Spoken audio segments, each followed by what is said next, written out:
If you've ever noticed that your mind suddenly becomes louder the moment the room gets quiet, you're not alone. A lot of people think sleep problems start at night, but usually they start much earlier, in the small moments during the day when the brain never fully slows down. The constant checking, the background tension, the feeling that even while resting, you should probably be doing something else. And what's interesting is, many people who struggle with sleep aren't actually bad at sleeping.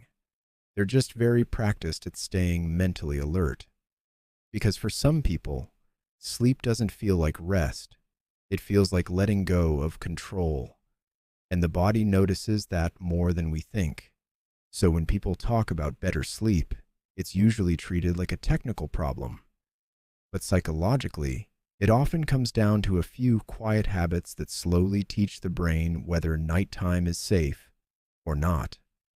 The 5 habits are simple on the surface, but each one says something deeper about the way the mind relates to rest. The first habit is reducing stimulation before sleep. The second is processing emotions before nighttime carries them for you. The third is separating rest from hypervigilance. The fourth is letting go of exhaustion as identity. And the fifth is creating emotional distance from constant digital connection. None of these habits are really about sleep alone. They're about the nervous system. And once you look at them that way, a lot of nighttime behavior starts making more sense. The first habit is reducing stimulation before sleep, not because phones are bad, not because screens magically ruin the brain, but because many people use stimulation to avoid stillness, scrolling for hours, watching one more video, refreshing the same apps without thinking about it.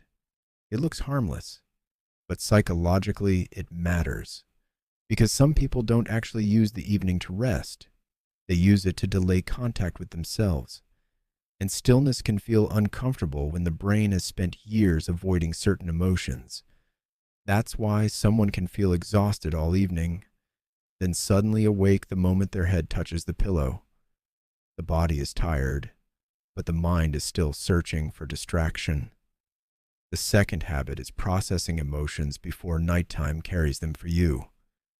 A lot of people move through the day performing stability, answering messages normally, going to work, making jokes, handling responsibilities, and then nighttime arrives, and everything they pushed aside quietly returns.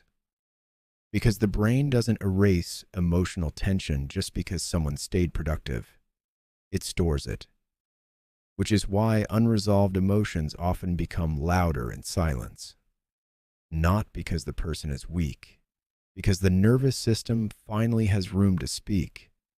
And many people learned early in life that emotions were inconvenient, so they became good at suppressing them, good at functioning, good at staying composed, until nighttime removes the distractions. The third habit is separating rest from hypervigilance. And here's where it gets interesting. A lot of sleep struggles are not really about sleep. They're about control.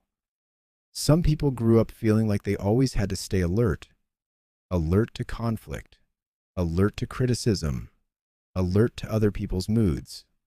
So the nervous system adapted. It learned that staying mentally active meant staying emotionally safe. And eventually, hyper-awareness becomes identity.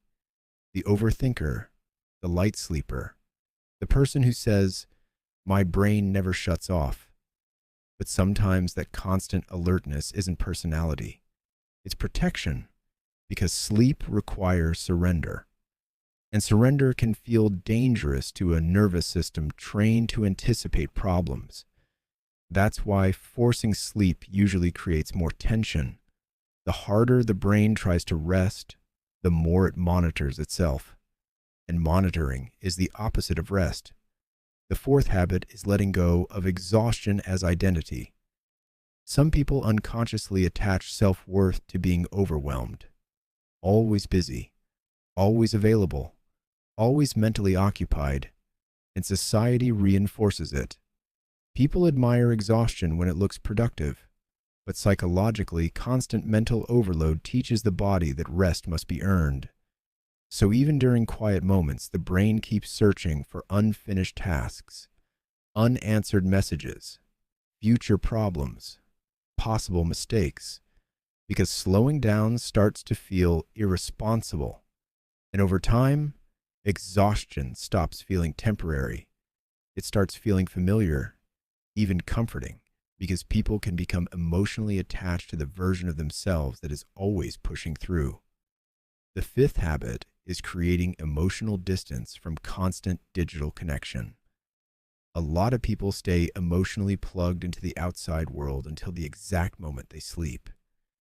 Checking notifications one last time, rereading conversations, watching emotionally intense content late into the night.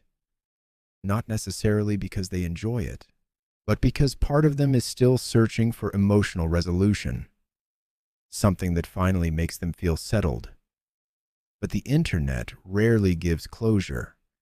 It gives stimulation, and stimulation can imitate connection while quietly increasing emotional fatigue. So the brain stays awake, chasing a feeling it never fully reaches. And over time, sleep becomes associated with frustration instead of safety. But the deeper pattern usually isn't bad sleep.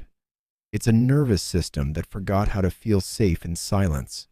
That's why some people sleep better around emotionally safe people, or during periods when life finally slows down.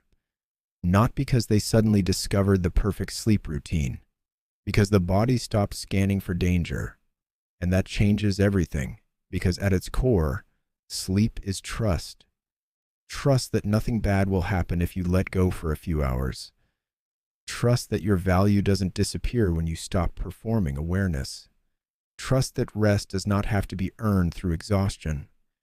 And once you see those patterns clearly, the late night scrolling makes sense. The overthinking makes sense. The emotional spirals make sense. It was never random. It was a pattern. And that awareness alone changes how you move when the world finally gets quiet.